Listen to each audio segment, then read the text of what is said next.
د پاکستانی پلاوي او افغان پلاوي ترمنځ تازه لیدنه ده چې څه شوي دي جزئیات ویډیو کې وګورئ او چینل هم سبسکرایب کړئ. سلام درنو لیدونکو، ستړي مشئ.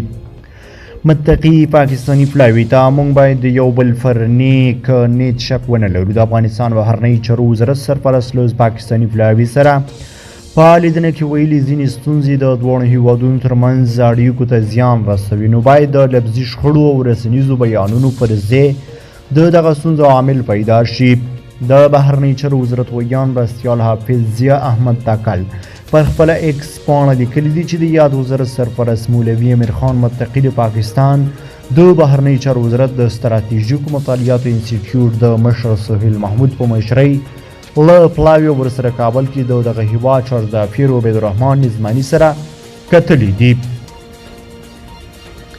متقي ویل افغانستان او پاکستان دوه ورونه او ګاونډي هیوادونه دي او ګڼ مشترکات لري، نو ځکه د دواړو هیوادونو ترمنځ رابطه هم پر ښه ګاونډیتوب او تفاهم ولاړه ده.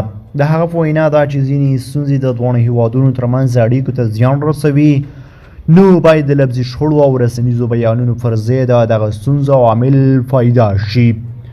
دا په داسې حال کې ده چې پاکستاني چارواکو په وار وار ویلي چې د پاکستان په نامنیو کې افغانان لاس لري، خو کابل بیا دغه ادعاوې ناسمې بللي دي. ویلي دي چې پاکستان دې د خپلو نامنیو فړه پر افغانستان نه اچوي.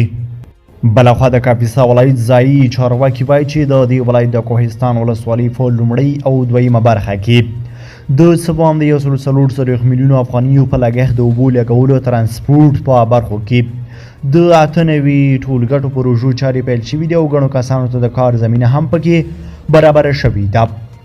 د کډوالو بیرته راستنیدونکو چارو وزارت بیا وایي چې تېره ورځ له ایران څخه 2373 تنه کډوال هیواد ته راستانه شول.